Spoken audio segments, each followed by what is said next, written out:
Hey, what's up? This is Sully from Godsmack. Strap on those boots, baby, because you are now in the trenches of the war room with the one and only Mistress Carrie right here on the Mistress Carrie podcast. What's up? This is Joe Rogan, and you're listening to Mistress Carrie. Her hair so lovely, pretty eyes. Hey, this is Brent from Shinedown, and you're listening to Mistress Carrie. Hey, Carrie, go put your bra on, girl. Hey, this is Steven Tyler, and you be listening to the baddest bitch in Boston, Mistress Carrie. What's up? This is Aaron from Stain, and you're listening to Mistress Carrie. Hi, everybody. This is Dave Grohl from the Foo Fighters, and you're listening to the one, the only Mistress Carrie. Hey, this is David from the band Disturbed, and you're listening to the baddest bitch in Boston, Mistress Carrie. Hi, Bruce Dickinson here from Iron Maiden. Yes, indeed, Miss Whiplash herself, Mistress Carrie, is here to unchain your brain. Hi, this is Flea from the Red Hot Chili Peppers. You're listening to Mistress Carrie. This is Dennis Leary. You are listening to my favorite, Mistress Carrie. Hey, this is Corey from Stone Sour, and you have the privilege of listening to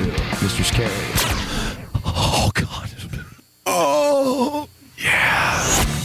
Hey, it's Mistress Carrie, reporting for duty from MCHQ for episode 250 of the Mistress Carrie podcast. And before we get to this week's guest, Billy Morrison, I want to remind you about the Mistress Carrie Grunge Brunch coming up this Saturday, March 22nd at City Winery, Boston. Doors open at 11 a.m. The Stone Temple Posers will be performing the Stone Temple Pilots Unplugged set starting at noon. Tickets are available right now. Go to the concert calendar at mistresscarrie.com to get them.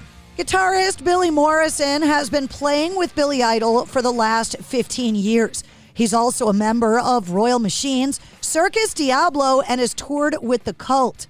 During COVID, Billy wrote his solo album, The Morrison Project, that features guest appearances from everyone from Ozzy Osbourne and Corey Taylor to Steve Vai and Linda Perry, Darryl McDaniels and Steve Stevens, Al Jorgensen, John Five, Billy Idol, Cypress Hill, and more. And before Billy hits the road with Billy Idol later this year, stopping in Mansfield, Massachusetts at the Xfinity Center on August 23rd with Joan Jett, I caught up with him to talk all things the Morrison Project. So allow me to introduce you to Billy Morrison. The man, the myth, the legend himself, Mr. Billy Morrison. Thank you for coming on the show. Thank you for having me. I get worried when people use the term legend because I am so far from a legend. But I'm definitely a man and I'm a bit of a myth. So I'll take the first two. I feel like right now I cannot escape your name and people talking about you for amazing reasons. As long as it's for amazing reasons. I mean, look, I feel the same way and I'm really grateful because I've spent a whole career and don't get me wrong, totally grateful for my career, but I'm the guy that knows the guy or I'm the guy that plays with the guy. And thanks to COVID, I came up with an album, didn't even know I was making an album, until it ended up being an album. I was just making music and I finally got to put a body of work together that is me. It's me all over it. This would, if I was to die tomorrow, I'd be happy with this musical legacy. I love it when artists put albums together like this because in my head, you're going through the phone that has all the numbers in it. And you're like, I'm going to call Ozzy. I'm going to call Corey Taylor. I'm going to call Steve Vai, Darryl McDaniels. Yeah, I mean, kind of, but it was one song at a time. Look, here's the other thing. I have to remind everyone, there's 12 songs on the album and I sing 6 of them. And I could have sung all 12, but I'm not really trying to serve my ego here. I was just having fun making music. And when I ended up, I sang the 6 that I sang and I liked it. And then I got to the 7th and maybe I know someone who would sound better on this song than me. And that's when I picked up the phone. And if it was the piano ballad, it was Linda Perry. And if it was the extremely obvious Eyes Have It, which was a Ministry riff anyway when I wrote it for Ministry, it's clearly only going to be Al Jorgensen singing it. So I'm lucky that these people are in my phone book. But it wasn't, shall I use Al Jorgensen or shall I use so-and-so from another band? It just was like, well, Al's my friend, so I'll call Al, You got some pretty badass friends. Well, and again, I've said this before, if we both worked in the bank You know, chances are the CEO of the Bank of America might be in our Rolodex or whatever. It just so happens I've been in the music business for 30 years. So, yeah, my friends are my friends. You have this album, and now your single, Gods of Rock and Roll with Ozzy, is in the top 10, charting. Yeah. What does it mean to you? Because you talk about your longevity of career. What does it mean that after all these years, you're proving to still be current, relevant, important? Yeah. It's an amazing question, Carrie. And the thing is, I don't really have the words to describe the scope of what that makes me feel. I'm honored. I'm proud. Look, it's also been a huge team effort. I wrote these songs. I recorded them. I had the vision for this album, but that doesn't mean anything because there are many people out there that put songs out that never get heard. So there's a record label full of people, you know. There are publicity people that now are working for me. There's Barry, who mixed the record, Fred, who did all the orchestration on Gods, Ozzy himself, you know, the photographer that did the whole campaign for me. It's really hard to take credit for something that just wouldn't have happened if it hadn't have been for all the other people that made it what it is. Having said that, I never thought the name Billy Morrison. I got into my car last night and turned the radio on and Gods of Rock and Roll was playing. You know, maybe if you're Axl Rose, you're used to that. I'm not Axl Rose. I mean, I was like, wow, I'm on the radio there. Pretty cool. I got to ask you about working with Corey Taylor. A few years back, Dave Grohl told me that out of anyone he's ever recorded with in the studio, Corey Taylor was the most proficient, that he's a one-take Charlie, that he just could not believe how amazing he is to work with. And as someone that's known Corey since the early days of Slipknot, I know how crazy he can be on the other side. What was your experience like working with him in the studio? Oh, well, so I wasn't in the studio. I sent the track to Corey. He sent it back. But first of all, I've known Corey decades. For anyone that's interested, I officiated his first wedding, and it's on YouTube somewhere. I mean, you know, I've known the guy a long time. We've also done many, many gigs together. He has gotten up with my band, Royal Machines, many times. Blows everyone away every time. What he did on on Inside the Watch, I didn't change a thing. I didn't have to tune the vocal. I didn't have to ask him to do anything different. I sent him the song, and what you hear on the record is literally what he sent me back, which is just a testament to how perfect he is. He hears what's necessary. His lyrics are so great, multi-layered, and his delivery is he's one of the greatest voices in rock and roll. It is one of the only good things that came out of COVID is this tidal wave of creativity and all of this amazing music that we got because the artists couldn't be on the road. Yeah, why not? What else are you going to do? I'm lucky I've got a recording studio in my house, right? So what else am I going to do? And that's why I said I didn't know I was making a record. In COVID, went upstairs to my studios and sat and made music for no reason.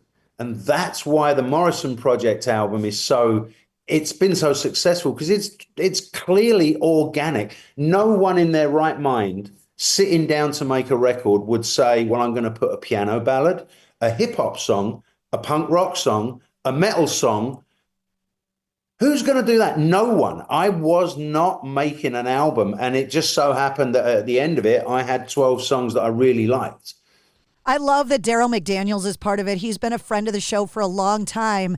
Yeah. And I don't think that he realized for a while that he was considered such a god in rock music as he is, that he is so revered by the rock and metal community as he is. He definitely is. I'm a huge hip hop fan, old school hip hop, like, you know, Run DMC, LL Cool J, NWA, all of that stuff.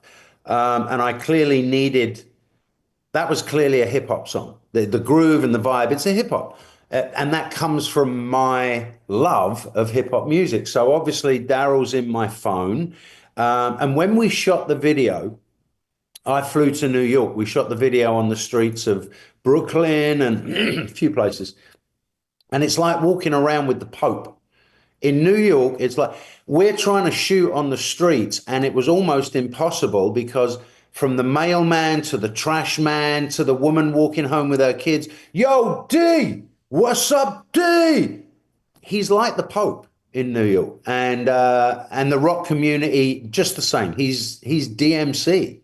I took him to a motorcycle rally in downtown Boston, and it was like the Pope walked in. It was like crazy. Yeah. I got to ask you about a couple of big things that are obviously in the news right now. You have been playing with Billy Idol for decades. The big push to get him in the Rock and Roll Hall of Fame. He was part of Ozzy's induction last year. Ozzy said he 100% belongs in there. Couldn't agree more. Fan voting so far is amazing. How does it work? Do you and Steve Stevens get in with him? How does this work? Well, I wouldn't get in. No, I mean, this is Steve's been with him for 40 years. I've been with him for 15. So Steve is the one that wrote Rebel Yell and White Wedding and all the rest of it, you know. So Steve would get in with Billy, but I would definitely be performing. I would imagine. I mean, I did speak to our management, and I'm sure the band would be performing. You never know in this business until it's actually happened. But Billy absolutely deserves to be in there. He shaped and formed music in the 80s. He has 11 top 10 hits or something like that. You know, there's without a doubt Billy Idol deserves to be in the Rock and Roll Hall of Fame, and I would just be happy for him. I don't need to be in any shape or form there or acknowledged. It's nothing to do with me. But obviously, if we get to perform, that would be fantastic. Liam Gallagher from Oasis, who was also nominated, said the Rock Hall's for wankers. But then he was asked, well, what happens if you get in? He goes, well, of course I'm going to go and say it's the greatest thing ever. Yeah, exactly. And Liam's one of my favorite frontmen of all time, but all my favorite frontmen are anarchistic rebels who have gotten older, and that kind of rebellion when you're 21 doesn't wear as well when you're 51. You know? So Liam knows what time it is. If he gets in, he'll be there. They'll perform. He'll give a speech. He'll stick his fingers in the air like the rebel he is, and it's all show business. It's all good. Seeing Ozzy, not a surprise that last year's Rock Hall induction was the highest rated one in years. Seeing Ozzy be celebrated by the masses at the Rock Hall induction last year was amazing. But for fans to see him not be able to perform was also heartbreaking. There's so much going on with Ozzy now, including the show at Villa Park, the documentary. Talk to me about your involvement with all of this, because he is getting his wish to play one more time. Yeah, I mean, my involvement, I'm not involved. I'm just his friend. You know, I am in the documentary, or at least they've interviewed me a million times, and they were also there when we shot the Gods of Rock and Roll video. So maybe that's going to make it. I don't know. I'm told I'm in the documentary. I'm just Ozzy's friend. I can't be there. It's quite sad. Apparently, Billy Idol, the band, was meant to perform, but Sharon didn't know that we already had a date in Austria that day, and we didn't know exactly what day the celebration was going to happen. And it just worked out that, no, I cannot be there at my best friend's celebration, which sucks. However, Ozzy knows that I'm there in spirit. I have to work. This is the nature of the business. And the man deserves his celebration. Absolutely. But our friendship is based on anything but music. Music is secondary. It just so happens that we're both musicians. We don't sit around talking about the state of the music business. We're talking about what good restaurants there are and how we miss English candy, you know? We think we know Ozzy because of his public life, the Osbournes television shows, his countless interviews. Can you tell me a story about your friend Ozzy being there for you that would tell us something about Ozzy we don't normally get to see? I mean, I could tell you 20, but I think one of the reasons I'm still friends with Ozzy is that I don't tell stories about Ozzy. So if you were to ask Ozzy, tell me a story about Billy Morrison, he would probably tell you 20. But they're not for me to tell, you know? I hope you understand that. No, I totally understand. And it's actually the answer that I kind of expected. Yeah, I mean, I can talk to you about how great the guy is in front of a microphone, how honored I am to have a couple of songs out there. One went to number one, the other one looks like it's going to number one. But when it comes to personal stuff about Oz, I mean, you know, we've been friends for nearly 3 decades. I think that's one of the reasons, you know, when you're friends with someone, you don't talk shit about them, you know? I talk to a lot of artists, obviously, and we talk about the origins and the milestones in music, that one day things were this way and the next day they were different. And Black Sabbath is one of those instances where the world changed in music after that record. Do you consider that the first heavy metal album? I actually wouldn't have a clue. I was never a huge Black Sabbath fan. I learnt and dove into Black Sabbath about 10 years into my friendship with Ozzy. I was all punk rock. I was all the Sex Pistols. Same effect. Sex Pistols released one album and had a career of about 19 months or whatever. And they changed the face of music. So for me, the Sex Pistols album is what you're talking about, Black Sabbath. With hindsight, of course, that is one of those moments in music history where everything suddenly would never be the same again. For sure. It just, first of all, when was that? 1960 something? Yeah, I think I was 1 or 2. You know what I mean? So it didn't really have a big effect on me. 55 years ago last week, I think, actually. Yeah. So I wasn't paying attention to Black Sabbath when they came out. Right? Do you know what I mean? Having said that, obviously, I'm a big believer in going backwards. If you like Guns N' Roses, you have to understand the New York Dolls. You know, if you like Ministry, you're going to have to understand bands like Killing Joke. You know, so I obviously went backwards, and Black Sabbath is one of the greatest rock albums of all time. It just took me a while to get there. He had an unlikely career. One would think leaving a legendary band like Sabbath would be the end of Ozzy's career, and it was not even the halfway point. Yeah, true. Yeah. Listen, with all due respect, I have to be really careful talking about Black Sabbath and Ozzy Osbourne. Oh, okay. I really do, because it's really tough when you put an album out and there are a bunch of famous people on it, right? All anyone wants to talk about is Ozzy, basically. Yeah. And if we get past Ozzy, we'll talk about Al Jorgensen and Corey Taylor. It's a Billy Morrison album. Right. And the whole point of me putting that out was to say, I write music and I have produced this album, and I don't mind commenting on Ozzy. I love the guy, but I can't talk about his musical history. No offense. No, I get it. It's just right now I'm playing the song so much on the radio that it's hard not to talk about this single just because Ozzy's on it. And it's no, I get it. And it is a great song. And I will, what I can tell you about Ozzy with that song is he really does stand behind the song. This is the second recording of that song. So for Ozzy to revisit a song, shoot a video, I mean, that right there is a window into Ozzy Osbourne if you really want one. Go watch the video to Gods of Rock and Roll. It's real. It's very emotional. It's fly on the wall. None of it is acted. That right there is a window into Ozzy's world with his huge smile and his generosity and his talent. To me, that it's an amazing window into Ozzy as he is right now. A lot of times the singles are never the favorite songs by the artists. Do you have a favorite song that might be a track that's not released as a single?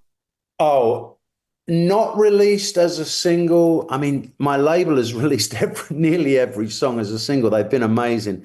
My favorite song on the album is Drowning, which is the first single, just because that was the first song I wrote. No, the album is so eclectic. I'm happy and honored to just have it all out there, you know. Are you going to be able to have a one gig where everybody goes? It would be a big check. Now, if someone is willing to write that check, I'm willing to put the work in. But if you just look at the album's guest appearances, if you can just do some math in your head about what it would take to get every one of those people in one venue at the same day, I mean, I'd love to do it. I wouldn't tour it. I'd love to do a one-off gig, but hey, maybe someone out there's got deep pockets and loves rock and roll, and then we can work it out. That would be great to see. It would make a great concert film. Well, yeah, there's that too. I mean, it's a good idea, Carrie. You can take it. I won't even ask for a cut. Oh, I'm never going to be pushing it, but maybe someone's listening to you and goes, oh, yeah, I'll write the check. That would be nice to see. It was so nice to meet you. Thank you so much. Thank you so much for supporting. I really appreciate it. Congratulations, and my fingers are crossed that this one goes to number one. I would love to see that. Us too, and I think Ozzy more than anyone would love to get back-to-back number ones. Be great. Yeah. Congratulations. Thank you so much. Thank you, my love. See you soon. There he is, Billy Morrison. His new album, The Morrison Project, is available everywhere, and it's featured on this episode's corresponding playlist. I make a playlist for every episode of the Mistress Carrie podcast that features all of my guest music and all of the songs and artists that we referenced in the interview. It's linked in the show notes, and there's a link to get tickets to see Billy Morrison on tour with Billy Idol August 23rd in Mansfield, Massachusetts at the Xfinity Center with Joan Jett.